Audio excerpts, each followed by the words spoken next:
you should always avoid, if you can, self-dealing.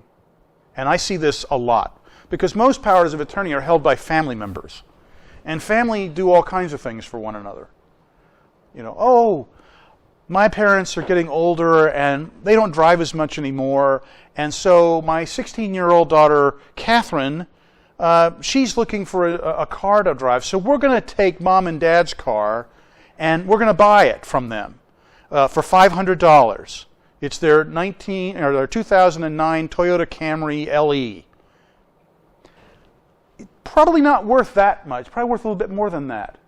And, you know, your idiot brother who lives in Denver, who's going to come in once a year and kind of check on mom at the holidays, pick up his Christmas gift and fly back again, is probably not going to be real happy when he finds out the Camry's not in the driveway anymore, and his sister, who has power of attorney, sold it to her daughter for 1/10 of its actual value. You know, can you do that? Sure. Should you do that? Probably not. If you want to buy the car, figure out what it's worth and pay that for it. It would actually probably be a little better if you just sold mom's Camry and then went to a local car dealer and bought another Camry from somebody else, just to avoid all appearances of impropriety. But families don't tend to want to do that.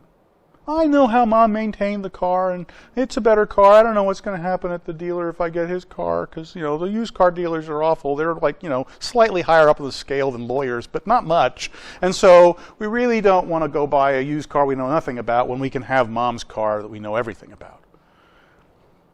Okay, just don't give yourself a better deal than you would give to somebody else. That's a pretty good sign you're not going to be looked at favorably. And what I want you to understand is, when you're an agent, even though no one may actually question what you're doing, you should assume that they will.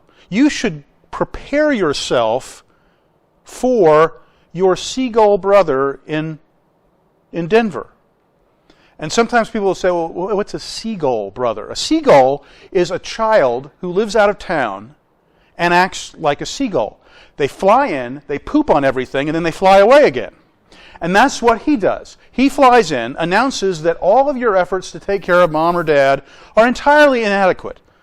And he, in the next 15 minutes, will now tell you exactly what to do, even though he has not, for 10 minutes of his life, ever tried to care for somebody who's elderly and may not be entirely receptive to all of his wonderful ideas. But that won't stop him from sharing his opinion, and it will not stop him from picking up a phone and contacting the Area Agency on Aging's Adult Protective Services Unit to report you for financial exploitation of your parents because you sold the Camry for less than what he thought it was worth. Now again, he probably doesn't know much more about car values than he knows about taking care of older adults, but it doesn't stop him from having an opinion. Opinions are like belly buttons. Everybody has one, and most of them aren't good for much of anything. So, you need to be prepared for the pointy finger and to say, no, I did sell the car to my daughter, and I had it valued, and here's the appraisal report that I got. I went to Edmunds.com and looked at there. I went to KellyBlueBook.com and I looked at there. I went down to, I don't know, Stout Auto Sales, and I got them to give me a letter saying what they thought it was worth. And I took the three values and I averaged them together and I came up with the price, and that's how I arrived at the number that I did. And I don't care what my idiot brother in Denver thinks. Maybe cars are worth more or less in Denver than they are out here, but that's how I did it. Maybe I was wrong, but I made a good faith effort to be right. And I used reasonable and normal ways of figuring out if I was right. And I documented all that to justify my action.